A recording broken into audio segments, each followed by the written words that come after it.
우연히 내 집에서 마주친 여인.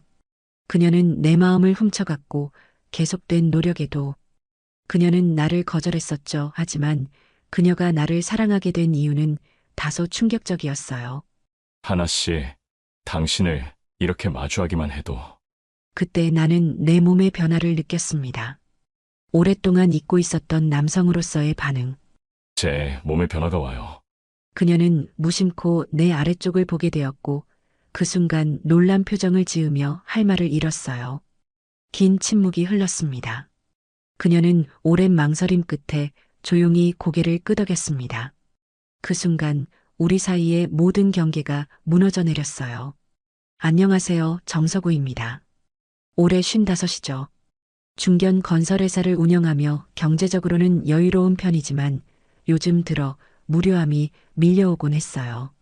아침 6시 반에 일어나서 같은 시간, 같은 코스로 출근하고 저녁 7시면 집에 돌아오는 판에 박힌 일상. 우리 아들 준호는 이미 독립해서 자취방에서 살고 있고 아내 영숙과는 벌써 3년째 각방을 쓰고 있었죠. 아내 강영숙은 올해 50살입니다. 사이가 특별히 나쁜 것은 아니에요. 결혼 25년 차 정도 되니 요즘엔 인사 정도나 주고받는 사이가 되었지만요. 그녀는 여기저기 모임 가서 수다 떠는 걸 좋아하고 외모 관리는 예전부터 포기한 상태였죠. 그런 어느 날이었습니다. 평소보다 일찍 퇴근해서 현관문을 열고 들어서는데 거실에서 낯선 여성의 웃음소리가 들렸어요. 어머, 벌써 왔네, 당신? 영숙이가 부엌에서 고개를 내밀며 말했죠. 아, 여보. 여기는 하나씨예요. 같은 단지 오피스텔 동에 사시는 분인데 그때 소파에서 일어서는 여성을 보는 순간 나는 숨이 멎는 것 같았습니다. 김하나, 46살이라는 나이가 믿어지지 않을 정도로 아름다웠어요. 단정하게 묶은 머리, 세련된 화장, 그리고 몸에 잘 맞는 검은색 니트 원피스. 안녕하세요. 김하나입니다. 그녀가 정중하게 인사를 건네며 미소를 지었을 때 나는 잠시 말을 잃었습니다. 아, 안녕하세요. 정서구입니다. 겨우 인사를 받으며 나는 속으로 놀랐어요. 아내와 고작 4살밖에 차이 나지 않는데 어떻게 이렇게 다를 수가. 편한 옷으로 갈아입고 와요. 하나 씨랑 차 마시면서 이야기하고 있었거든. 영숙의 말에 나는 침실로 들어가 옷을 갈아입었지만 머릿속은 온통 그 여성 생각뿐이었어요. 거실로 나와 소파에 앉으니 하나 씨가 차를 따라주었습니다. 감사합니다. 최근에 이혼하셨다고 아내한테 들었는데 힘드셨겠어요. 내가 조심스럽게 말을 꺼내자 그녀의 표정이 잠깐 어두워졌습니다. 네, 쉽지 않았어요. 그래도 영숙 언니가 많이 도와주셔서 그녀는 아내를 바라보며 고마운 듯 미소를 지었어요. 언니 덕분에 이 동네에 정착할 수 있었거든요. 오피스텔 동도 언니가 소개해 주셨고 대화가 이어지면서 나는 그녀에 대해 조금씩 알게 되었습니다. 오랜 결혼 생활을 끝내고 새 출발을 하고 있다는 것, 아이가 없어서 홀로 살고 있다는 것, 그리고 무엇보다 그녀가 품고 있는 쓸쓸함 같은 것이 나에게는 묘하게 와닿았어요. 새 출발이라는 게 말처럼 쉽지 않더라고요. 그녀가 차를 마시며 조용히 말했을 때 나는 그녀의 눈에서 깊은 외로움을 읽었습니다. 그 순간 나도 모르게 마음이 움직였어요. 이 사람도 나처럼 외로운 사람이구나. 그날 밤 침대에 누워서도 하나씩 생각이 머리에서 떠나지 않았습니다. 그녀의 미소, 그녀의 목소리, 그리고 그녀가 풍기는 은은한 향기까지. 이상하다. 나한테 무슨 일이 일어나고 있는 거지? 그날 이후로 나는 이상했습니다. 회사에 있을 때도 집에 있을 때도 자꾸만 하나씨가 떠올랐어요. 사장이라는 지위 덕분에 시간 조절이 자유로웠던 나는 의도적으로 그녀와 마주칠 기회를 만들기 시작했습니다. 첫 번째 우연한 만남은 단지 내 카페에서였어요. 오후 3시쯤 일부러 일찍 퇴근해서 카페에 들렀는데 정말로 그녀가 있더군요. 창가 자리에서 노트북을 보며 뭔가 작업을 하고 있었습니다. 어머, 하나씨? 일부러 놀란 척하며 다가갔어요. 아, 사장님, 안녕하세요. 그녀도 놀란 표정을 지으며 인사를 했습니다. 혼자 계세요? 제가 커피 한 잔 사드릴게요. 아, 괜찮습니다. 이미 주문했어요. 그럼 저도 여기 앉아도 될까요? 혼자 마시기 좀 그렇네요. 그렇게 우리는 카페에서 1시간 가까이 이야기를 나눴습니다. 그녀는 최근 온라인으로 작은 쇼핑몰을 준비하고 있다고 했어요. 생계를 위해서라도 뭔가 해야 하거든요. 그녀의 말에서 현실적인 어려움이 느껴졌습니다. 두 번째 만남은 주차장에서였어요. 그녀가 장을 보고 돌아오는 것을 본 나는 일부러 같은 시간에 주차장에 나타났습니다. 하나시네요. 짐이 많으시네. 아, 사장님. 주말이라 장을 좀 봤어요. 제가 들어드릴게요. 그렇게 자연스럽게 그녀의 집까지 짐을 들어다 주었습니다. 1.5룸 오피스텔 라인. 깔끔하게 정리되어 있었지만 썰렁한 느낌이었어요. 커피 한 잔하고 가세요. 그녀의 제안에 나는 기꺼이 응했습니다. 작은 소파에 앉아 커피를 마시며 나는 그녀의 일상에 대해 더 많이 알게 되었어요. 혼자 사는 것의 적적함, 새로운 시작에 대한 불안감, 그리고 가끔 정말 외로워요. 그녀가 창밖을 바라보며 중얼거렸을 때 나는 가슴이 쿵했습니다. 세 번째부터는 더 대담해졌어요. 그녀의 오피스텔 앞에서 산책하다가 우연히 만나기도 하고 엘리베이터에서 마주치기도 했습니다. 하나 씨, 좋은 식당 하나 알고 있는데 함께 식사 한번 하시죠. 드디어 직접적으로 제안했을 때 그녀는 당황한 표정을 지었어요. 사장님, 그러시면 안 돼요. 왜요? 친구로서 식사 한번 하는 게 뭐가 문제인가요? 영숙 언니한테 어떻게? 그녀는 고개를 저으며 단호하게 거절했습니다. 하지만 나는 포기할 수 없었어요. 그녀를 볼 때마다 가슴이 두근거렸고 그녀 없는 일상이 더 이상 견딜 수 없었거든요. 하나 씨, 저 정말 진심이에요. 나는 더 솔직하게 말했습니다. 우리 둘 다 외로운 건 마찬가지잖아요. 서로 위로가 되어주면 안 될까요? 그녀는 잠시 말없이 나를 바라보더니 고개를 젓고 돌아섰습니다. 사장님, 제가 이혼녀라서 그런 건가요? 조금은 불쾌하네요. 하지만 그녀의 목소리에서 확신이 흔들리고 있다는 걸 나는 느꼈어요. 그날 밤 나는 더 이상 기다릴 수 없다고 생각했습니다. 다음 날 저녁 나는 결심을 했습니다. 영숙이 친정에 간 사이 하나 씨의 집을 찾아갔어요. 초인종을 누르며 가슴이 두근거렸습니다. 누구세요? 인터폰 너머로 들리는 그녀의 목소리. 저, 서구입니다. 잠시 침묵이 흘렀어요. 사장님, 지금은 좀 차 한 잔만 얻어먹고 가겠습니다. 정말 마지막 부탁이에요. 또다시 긴 침묵. 그리고 드디어 현관문이 열렸습니다. 집에서 입는 편안한 옷을 입은 그녀의 모습은 더욱 매력적이었어요. 연한 회색 니트에 검은색 레깅스. 화장을 지웠지만 오히려 더 자연스럽고 아름다웠습니다. 잠깐만 계세요. 그녀는 어색한 듯 부엌으로 들어가 차를 준비했어요. 작은 거실의 소파에 앉으니 두 사람만의 은밀한 공간이 만들어졌습니다. 창밖으로는 어둠이 내리고 있었고 실내에는 따뜻한 조명만이 우리를 비추고 있었어요.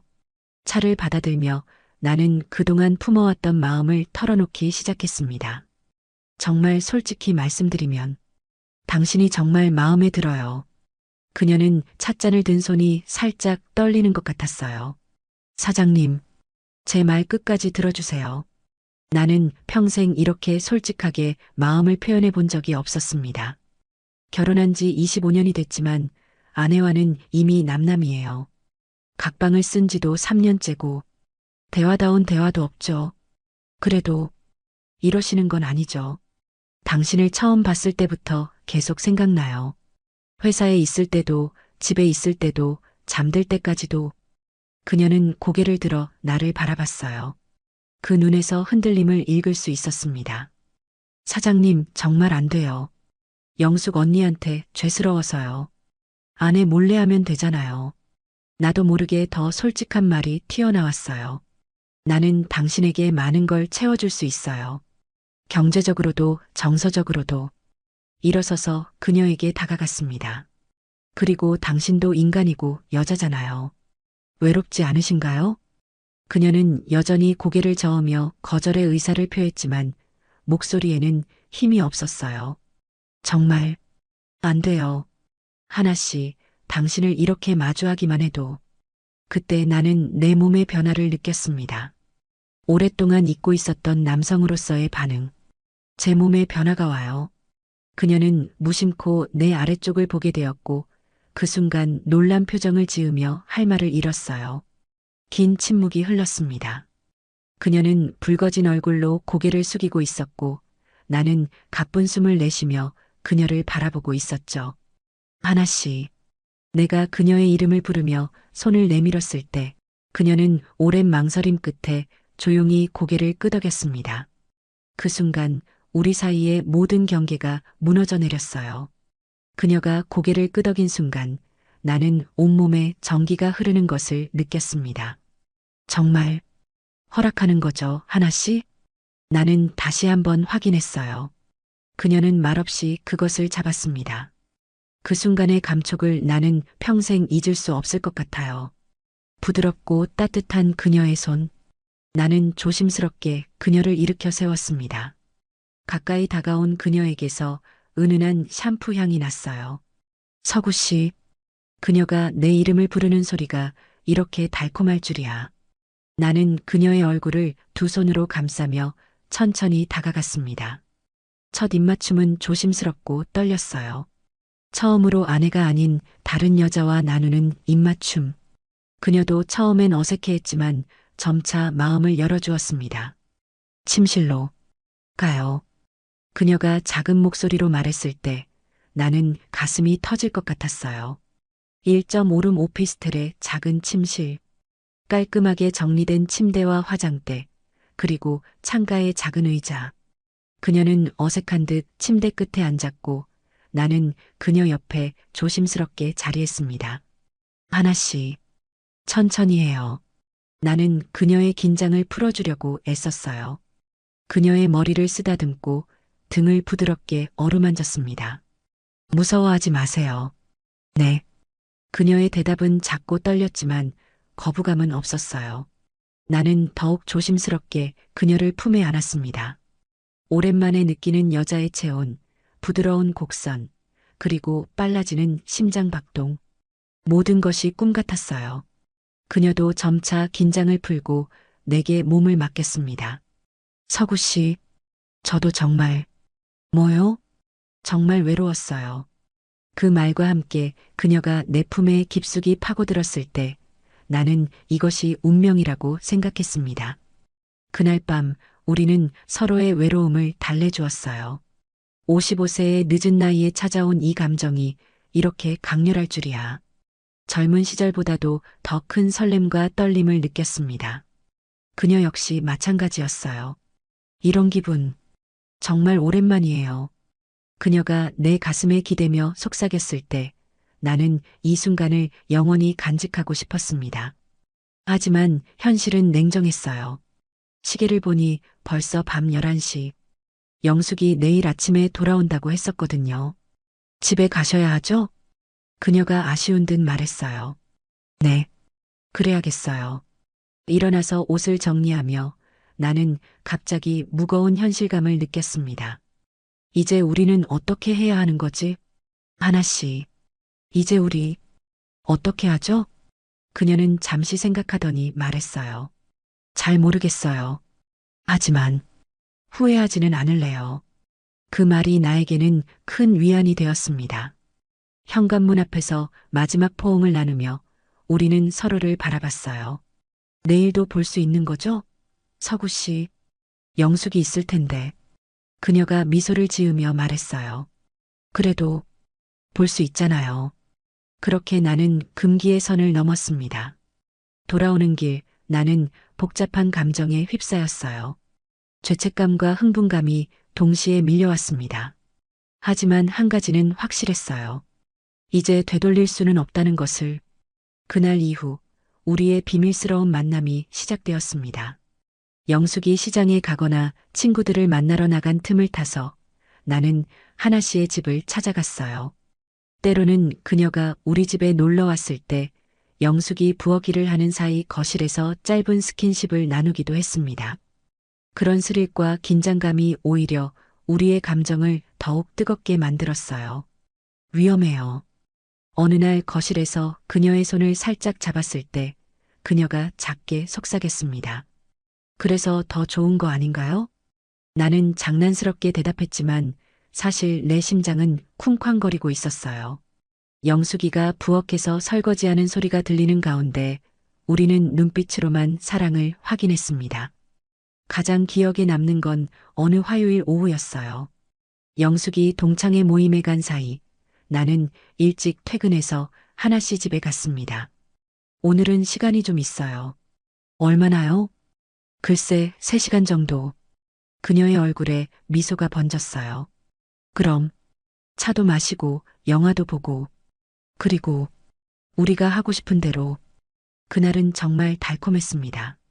소파에서 영화를 보다가 자연스럽게 포옹을 나누고 함께 간단한 저녁을 만들어 먹기도 했어요. 마치 진짜 연인이 된 것 같은 기분이었습니다. 이런 일상이 계속되면 좋겠어요. 그녀가 내 어깨에 기대며 말했을 때 나도 그런 생각이 들었어요. 하지만 우리 모두 이것이 불가능한 꿈이라는 걸 알고 있었습니다. 하나야. 어느새 나는 그녀를 이름으로 부르게 되었어요. 네. 행복해? 네. 이상하게도 정말 행복해요. 그녀가 고개를 들어 나를 바라보며 말했습니다. 결혼 생활에서도 느껴보지 못한 감정이에요. 나도 마찬가지였어요. 결혼 생활에서 잃어버렸던 설렘과 떨림을 다시 찾았습니다. 아침에 눈을 뜨면 그녀 생각부터 났고 하루 종일 그녀와의 만남만을 기다렸어요. 회사 일도 예전보다 빨리 처리했고 직원들도 내가 달라졌다는 것을 눈치챘습니다. 사장님, 요즘 표정이 많이 밝아지셨네요. 비서 김 과장이 말했을 때 나는 괜히 민망했어요. 그런가? 날씨가 좋아져서 그런가 봐. 하지만 속으로는 웃음이 나왔습니다. 이 나이에 이런 기분을 느낄 줄이야. 그렇게 우리의 관계는 점점 깊어져 갔어요. 단순한 육체적 관계를 넘어서 진정한 사랑으로 발전했습니다. 서로의 외로움을 달래주고 인생의 새로운 의미를 찾아가는 동반자가 된 거죠. 서구 씨, 사랑해요. 어느 날 그녀가 처음으로 사랑한다고 말했을 때 나는 가슴이 벅차올랐어요. 나도 정말 사랑하는 것 같아. 55세에 처음으로 진심으로 하는 고백이었습니다.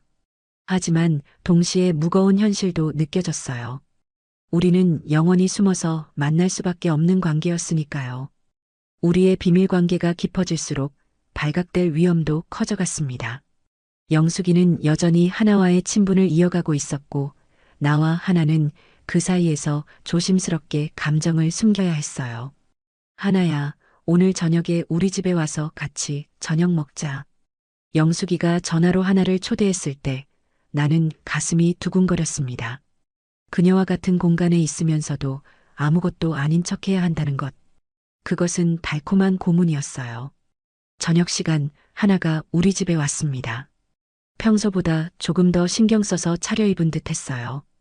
연한 베이지색 블라우스에 검은색 바지, 은은한 향수 냄새가 거실에 퍼졌습니다. 어서 와, 하나야. 영숙이가 반갑게 맞이하는 동안 나는 거실에서 신문을 보는 척했어요. 하지만 실제로는 그녀의 모든 움직임에 신경이 곤두서 있었습니다. 사장님, 안녕하세요. 아, 네. 안녕하세요. 공식적인 인사를 나누지만 우리의 눈빛에는 특별한 감정이 담겨 있었어요. 식사 자리에서 영숙이가 부엌에 물을 가지러 간 사이 하나가 작은 목소리로 말했습니다. 어제 고마웠어요. 어제는 내가 그녀에게 꽃을 가져다 준 날이었어요. 별 말씀을. 나도 작게 대답하며 발밑으로 살짝 그녀의 발끝을 건드렸습니다. 그녀가 놀란 듯 나를 바라보는 순간 영숙이가 돌아왔어요. 뭘 그렇게 심각하게 이야기해? 아, 요즘 경기가 어떤지 물어봤어요. 하나가 자연스럽게 답했습니다. 그런 순간들이 계속되었어요. 영숙이가 화장실에 간 사이 나는 재빨리 하나의 손을 잡았습니다. 보고 싶었어? 저도요. 미칠 것 같아. 보고 있어도 보고 싶은 기분 알아요? 짧은 대화와 스킨십. 하지만 그 짧은 순간이 우리에게는 너무나 소중했어요. 가장 아찔했던 순간은 하나가 우리 집 화장실을 사용할 때였습니다. 영숙이가 전화를 받으러 베란다로 나간 사이 나는 화장실 앞 복도로 갔어요. 하나가 나오자마자 나는 그녀를 벽에 밀어붙이고 키스했습니다. 서구 씨, 위험해요. 그녀가 떨리는 목소리로 말했지만 저항하지는 않았어요. 참을 수가 없어. 짧지만 격렬한 키스 후 우리는 재빨리 자리로 돌아갔습니다. 영숙이가 전화를 마치고 돌아왔을 때 우리는 아무 일 없었다는 듯 앉아 있었어요. 하지만 내 심장은 아직도 쿵쾅거리고 있었습니다. 하나야, 얼굴이 좀 빨갛네? 열 있는 거 아니야? 영숙이의 말에 하나가 당황했어요. 아, 아니에요. 좀 더워서 에어컨 틀까? 아니에요, 괜찮아요. 그런 위험한 순간들이 오히려 우리의 관계를 더욱 뜨겁게 만들었습니다. 스릴과 긴장감, 그리고 들키면 안 된다는 금기의식이 우리의 사랑을 더욱 강렬하게 만들었어요. 어느 날은 엘리베이터 안에서도 다른 사람이 없는 것을 확인하고 급하게 포옹을 나누기도 했습니다. 평범한 대화를 나누면서도 우리의 손이 살짝 닿았을 때의 전율. 엘리베이터 안에 거울에 비친 우리의 모습을 보며 나는 이 모든 것이 꿈 같다고 생각했어요. 하지만 동시에 불안감도 커져갔습니다. 언제까지 이런 식으로 숨어 다닐 수 있을까? 영숙이가 눈치채면 어떻게 될까? 하나야. 어느 날 그녀의 집에서 만났을 때 나는 걱정을 털어놓았습니다. 우리 너무 위험한 게임을 하고 있는 건 아닐까? 그녀는 잠시 생각하더니 대답했어요. 물론 위험하죠. 하지만 지금 이 순간이 너무 소중해서 포기할 수가 없어요. 그녀의 말에 나도 고개를 끄덕였습니다. 위험하다는 걸 알면서도 우리는 이 관계를 끝낼 수 없었어요. 마치 중독된 것처럼 긴장감과 스릴, 그리고 깊어지는 사랑이 공존하는 위험한 시간들이 계속되었습니다. 시간이 지나면서 우리는 자신들의 관계에 대해 깊이 생각하게 되었습니다. 어느 날 하나의 집에서 우리는 진지한 대화를 나눴어요. 우리 이대로 계속 갈 수 있을까요? 하나가 창밖을 바라보며 물었습니다. 나도 그런 생각을 하고 있었어요. 숨어서 만나는 관계, 언제 들킬지 모르는 불안감, 그리고 영숙에 대한 죄책감. 글쎄, 쉽지 않겠지. 그럼 어떻게 해야 할까요? 모르겠어. 하지만 한 가지는 확실해. 나는 너를 구속하거나 집착하고 싶지 않아. 내가 진심으로 말했을 때 하나가 놀란 표정을 지었어요. 무슨 말씀이세요? 너가 나한테 영숙과 헤어지라고 하거나 나와 함께 살자고 요구하지 않잖아. 네. 그것처럼 나도 너에게 무리한 요구를 하고 싶지 않아. 그동안 나는 많은 생각을 했었습니다. 젊은 시절의 열정적이고 맹목적인 사랑이 아닌 성숙하고 현실적인 사랑에 대해서요. 우리의 사랑은 소유가 아니에요. 맞아. 서로를 사랑한다는 그 마음 자체가 선물인 거지. 하나도 고개를 끄덕였어요. 저도 서구 씨에게 가정을 버리라고 요구할 권리는 없죠. 그래. 우리는 현실의 한계를 인정하면서도 그 안에서 가능한 최선의 사랑을 나누는 거야. 그 순간 우리는 서로를 더 깊이 이해하게 되었습니다. 하나야, 우리가 하고 있는 일이 옳은 건 아니야. 알아요. 하지만 그렇다고 해서 우리 감정이 가짜는 아니지. 네, 맞아요. 그럼 이렇게 하자. 서로에게 무리한 요구는 하지 말고 주어진 상황에서 최선을 다하자. 그녀가 내 손을 잡았어요. 좋아요. 그렇게 해요. 그날 밤 우리는 정과는 다른 방식으로 사랑을 나눴습니다. 더 깊고, 더 성숙하고, 더 진심 어린. 서로의 한계를 인정하면서도 그 안에서 최선을 다하는 사랑. 사랑해요. 진짜로. 나도 사랑해. 진심으로. 55세에 깨달은 사랑의 진정한 의미였어요. 두 사람 모두 이 관계의 한계를 알고 있었습니다. 하지만 그 한계 안에서도 충분히 아름답고 의미 있는 사랑을 나눌 수 있다는 것을 깨달았어요. 우리가 성숙한 관계로 발전한 후 나는 하나를 더 체계적으로 도와주기 시작했습니다. 하지만 이번에는 더 신중하게 영숙이가 눈치채지 못하도록 조심스럽게 접근했어요. 하나야, 내 친구 중에 온라인 마케팅 전문가가 있어. 정말요? 소개해 줄 테니까 한번 만나봐. 사업에 도움이 될 거야. 직접적인 금전 지원 대신 인맥과 정보를 제공하는 방식으로 바꿨습니다. 그 친구를 통해 하나는 온라인 쇼핑몰 운영에 대한 실질적인 도움을 받을 수 있었어요. 감사해요, 서구 씨. 정말 많은 도움이 됐어요. 좋아하니까 다행이야. 또한 나는 하나가 필요로 하는 것들을 자연스럽게 지원했습니다. 이거 우리 회사에서 사용하던 노트북인데 새 것으로 바꾸면서 남았어. 버리기 아까운데 써줄 수 있어? 정말 괜찮아요? 당연하지. 그냥 버릴 건데. 그렇게 노트북, 프린터, 심지어 사무용 의자까지 모든 것을 자연스러운 방식으로 지원했어요. 하나의 생활이 점차 안정을 찾아갔습니다. 경제적 여유뿐만 아니라 정신적 위로까지 얻으며 진정한 새 출발을 하게 된 거죠. 요즘 표정이 많이 밝아졌네, 하나야. 영숙이가 어느 날 말했을 때 나는 가슴이 뿌듯했어요. 사업이 조금씩 자리 잡혀가는 것 같아서요. 다행이다.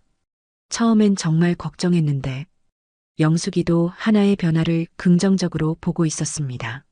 하나와 나는 새로운 균형을 찾아갔어요. 주말 오후 영숙이가 친정에 간 사이 하나와 함께 보내는 시간. 평일 저녁 영숙이 요가 수업에 간 사이에 짧은 만남. 그리고 가끔씩 영숙이와 함께하는 세 사람의 모임. 위험하지만 달콤한 일상이었습니다. 어느 날 하나가 진지하게 말했어요. 서구 씨, 저 정말 감사해요. 갑자기 왜? 저에게 새로운 삶을 선물해 주셔서요. 그녀의 말에 나는 가슴이 따뜻해졌습니다. 나야말로 고마워. 너 때문에 인생이 다시 의미가 생겼어. 앞으로도 이런 관계를 계속 유지할 수 있을까요? 글쎄, 확신할 수는 없지만 최선을 다해보자. 우리는 각자의 일상을 유지하면서도 건강한 경계선을 만들어갔습니다. 나는 영숙과의 부부관계도 예전보다 나아졌어요. 하나와의 관계에서 얻은 활력이 일상생활에도 긍정적인 영향을 미쳤거든요. 여보, 요즘 기분 좋아 보이네. 영숙이가 어느 날 말했을 때 나는 괜히 미안했습니다. 회사 일이 잘 풀려서 그런가 봐. 그래, 다행이다. 한동안 무기력해 보였는데 사실 그건 하나를 만나기 전 이야기였어요. 이제 나는 아침에 일어나는 것도 즐거웠고 하루하루가 기대되었습니다. 물론 죄책감이 전혀 없는 건 아니었어요. 가끔 영숙이를 보면 미안한 마음이 들었습니다. 하지만 동시에 이런 생각도 들었어요. 25년간 형식적인 관계만 유지해온 우리가 이제 와서 진정한 부부가 될 수 있을까? 영숙이도 나름의 삶을 살고 있었습니다. 친구들과의 모임, 취미 활동, 그리고 집안일. 그녀도 나와의 관계에서 큰 기대를 하지 않고 있다는 걸 알 수 있었어요. 그렇게 우리는 새로운 균형점을 찾아갔습니다. 나와 하나의 비밀스러운 사랑. 나와 영숙의 안정적인 부부관계. 그리고 하나와 영숙의 친분관계. 복잡하지만 나름대로 안정된 삼각관계였어요. 동시에 두 사람은 각자의 일상을 유지하며 건강한 경계선을 만들어가고 있었습니다. 6개월이 지났습니다. 우리의 비밀스러운 관계는 여전히 진행 중이에요. 나는 늦은 나이에 찾아온 강렬한 감정으로 인해 일상의 활력을 되찾았고, 하나는 나와의 만남을 통해 경제적 안정과 정서적 위안을 얻고 있습니다. 오늘도 나는 회사에서 일찍 퇴근해서 하나의 집으로 향했어요. 영숙이는 친구들과 저녁 모임이 있다고 했거든요. 오늘은 시간이 많아. 하나의 얼굴에 미소가 번졌습니다. 우리는 소파에 앉아 차를 마시며 일상 이야기를 나눴어요. 그녀의 사업은 점점 자리를 잡아가고 있었고 경제적으로도 많이 안정되었습니다. 영숙이를 생각하면 우리 관계는 참 나쁜 거야. 나는 가끔씩 이런 현실적인 이야기를 꺼내곤 했어요. 알고 있어요. 하지만 멈출 수가 없네. 그녀도 고개를 끄덕였습니다. 저도 마찬가지예요. 이것이 현실이었어요. 아름다운 사랑 이야기가 아닌 복잡하고 윤리적으로 문제가 있는 현실. 하지만 이것이 실제로 일어나고 있는 일이고 지금도 계속되고 있는 이야기입니다. 나는 가정에서의 의무를 다하며 겉으로는 평범한 남편의 모습을 유지하고 있어요. 하나는 영숙과의 우정을 이어가면서도 그 뒤에서 금기된 관계를 지속하고 있습니다. 우리 모두 이 상황의 모순을 알고 있어요. 누군가는 상처받을 수 있고 언젠가는 모든 것이 드러날 수도 있다는 것을. 하지만 지금 이 순간 서로에게서 얻는 것들을 포기할 수 없습니다. 창밖으로는 석양이 지고 있었어요. 영숙이가 집에 돌아올 시간이 다가오고 있었지만 우리는 서둘지 않았습니다. 이제는 이런 상황에 익숙해졌거든요. 완벽한 해결책도 명확한 결말도 없습니다. 단지 두 사람이 각자의 방식으로 이 복잡한 상황을 감당해 나가고 있을 뿐이에요. 55세의 늦은 사랑. 그것은 젊은 시절의 열정과는 다른 현실적이고 성숙한 사랑이었습니다. 죄책감과 행복감이 공존하는 복잡한 감정. 하지만 그것이 바로 우리의 현실이었어요. 그리고 이 이야기는 아직 끝나지 않았습니다. 오늘의 사연은 여기까지입니다. 시청해주셔서 감사드립니다.